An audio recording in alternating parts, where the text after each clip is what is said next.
On the 22nd of December 2025, the US naval community was jolted by a dramatic announcement from President Donald Trump and senior defense officials. The US Navy would embark on a bold new program to build a whole class of large surface combatants dubbed the Trump-class battleships, starting with the lead vessel, the USS Defiance, BBG-1. And they actually used the word battleship, although the illustrations presented by the Naval Sea Systems Command is very different to the dreadnought battleships of old. President Trump's naval construction program, branded as the Golden Fleet, promises to restore American maritime industrial might, regenerate shipbuilding capacity, and project sea power in an era of renewed great power competition. Yet, beneath the spectacle and grandiose language lie structural questions about what this new ship actually represents, and whether the US Navy's recent poor record in the acquisition of new ships casts serious doubts on the delivery of the Trump class. At the unveiling, the President, Secretary of the Navy John Phelan, Defense Secretary Pete Hegseth, and Chief of Naval Operations Admiral Darrell Cordell presented the Trump class as a game changer. They described it as the largest, deadliest, and the most versatile surface combatant ever built by the United States, a vessel capable of winning at sea through sheer firepower and hypersonic technology. The proposed fleet size ranges from an initial 2 ships to an aspirational 20 to 25 hulls over time. The lead ship, the USS Defiance, is slated to displace over 35,000 tons, making it significantly larger than today's largest US surface combatant, the 10,000-ton Flight 3 Arleigh Burke-class destroyers, and the 15,000-ton Zumwalt class. The USS Defiance will feature advanced sensors such as the AN Spy-6 Active Electronically Scanned Array Air Search Radar, a suite of traditional cruise missiles and hypersonic missiles, including the conventional prompt strike weapons that has been installed on the Zumwalt. It will also have a vertical launch system, or VLS, with a reported 128 cells, plus high-energy lasers for points defense, electromagnetic railguns, and even nuclear-armed sea-launched cruise missiles, a capability that would represent a significant shift in surface force nuclear posture.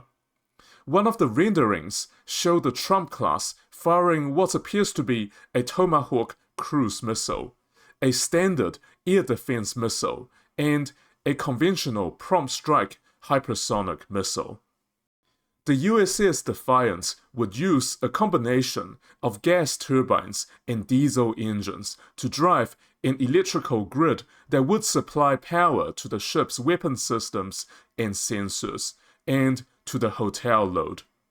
The ship would be capable of a top speed in excess of 30 knots. There are a large flight deck and double hangars that will be capable of fielding the V-22 Osprey tilt-rotor aircraft, conventional helicopters, and the next future vertical lift aircraft. Despite the traditional framing as a battleship, the Trump class, in terms of design and intended armament, is far removed from the classic concept of a battleship as understood in naval history. Battleships of the early and mid-20th century, such as the Iowa class, were defined by heavy armor and large-caliber guns designed for surface gun battles. The Defiant instead emphasizes missiles and integrated air and missile defense systems. In terms of missions and armaments, it more closely resembles a modern large cruiser or a guided missile command ship, a heavily armed multi-mission combatant capable of air defense, surface strike, land attack operations, and acting as a fleet flagship. The only thing about the Trump class that is remotely similar to a true battleship of old is its large displacement of 35,000 tons, making it identical in size to a battleship constructed during the interwar period under the terms of the Washington Naval Treaty of 1922. Indeed, the shift from gun-centric firepower to a missile and directed energy focus reflects the evolution of naval warfare over the past half-century. Aside from displacements, the Trump class sits firmly in the modern understanding of a surface combatant. While its displacements rivals that of large cruisers or even small aircraft carriers, its weapon suites and sensor system aligns more with networked and layered combat roles rather than the heavy gun drills of the past.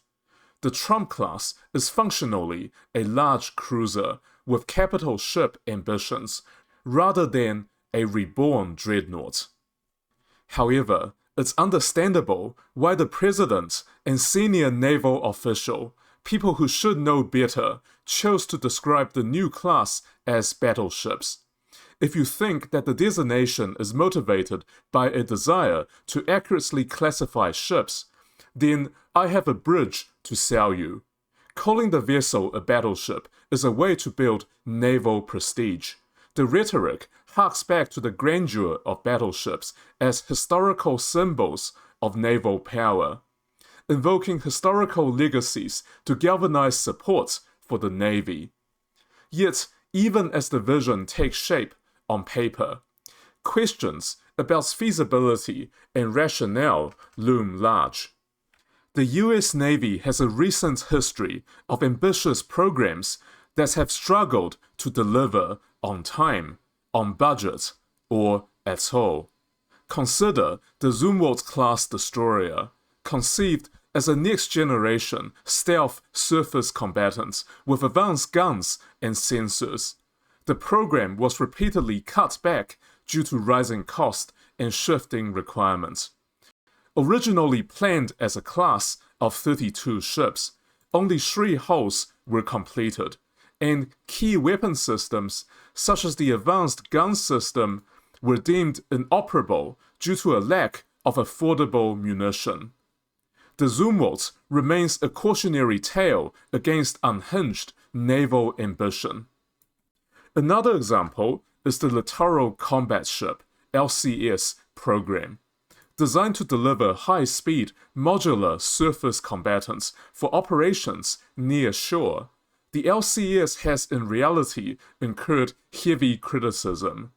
Reliability issues, cost overruns, and modular mission packages that don't work anywhere near as well as intended have left the class crippled and with questions about its long-term value. The recent Constellation-class frigate crisis underscores these endemic problems.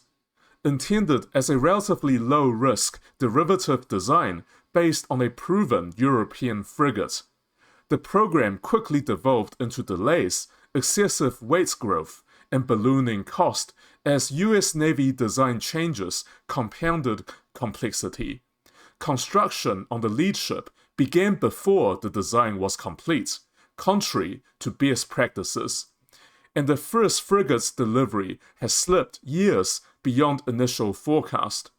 Ultimately, the Navy cancelled the class, leaving a significant surface combatant gap. A recent Government Accountability Office report found that the Navy's acquisition practices have repeatedly resulted in ships that failed to perform as expected, even as the shipbuilding budget continued to balloon over 2 decades. The report pointed to industrial and procedural shortcomings that have impeded efforts to deliver capable naval platforms. With this backdrop, the Trump-class proposal faces well-grounded skepticism. Building a completely novel, extra-large surface combatant with ambitious and often unproven systems, while striving to produce 20 to 25 hulls, seem totally unrealistic given the Navy's recent track record.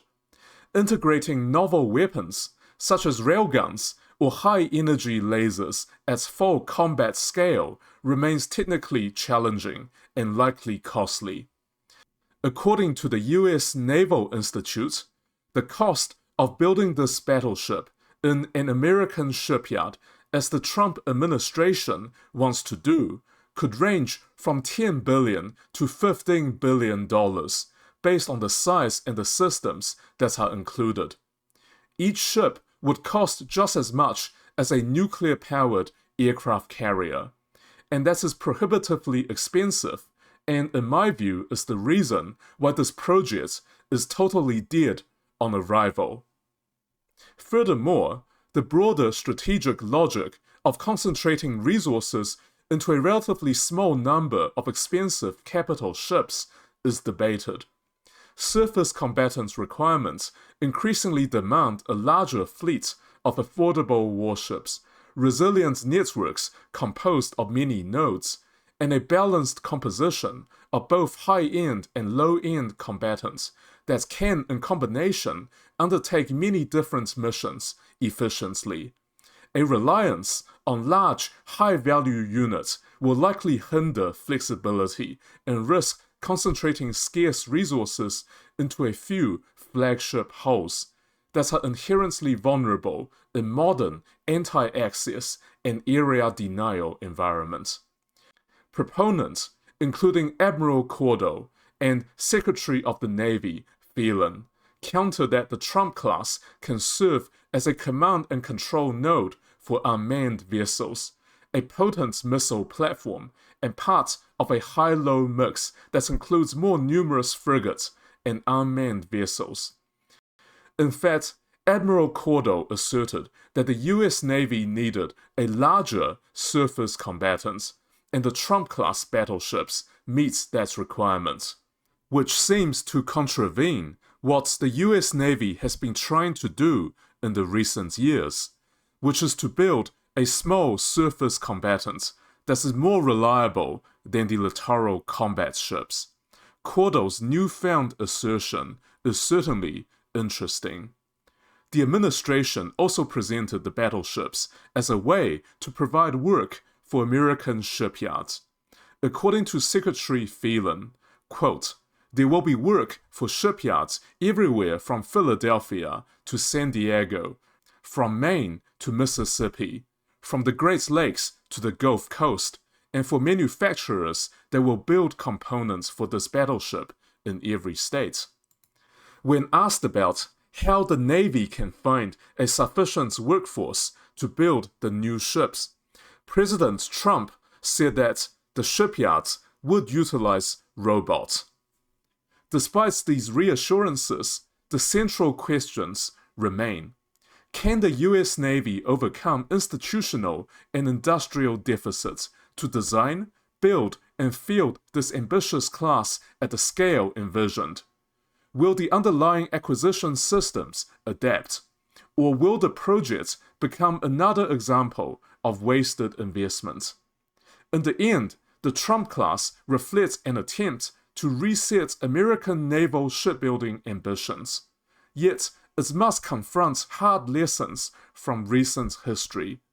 If it succeeds, it could reshape the future of the American surface fleet, as unlikely as that may be. If it falters, it will reinforce the perception that the US struggles to align naval vision with industrial execution. And honestly, I'm not feeling good about this one.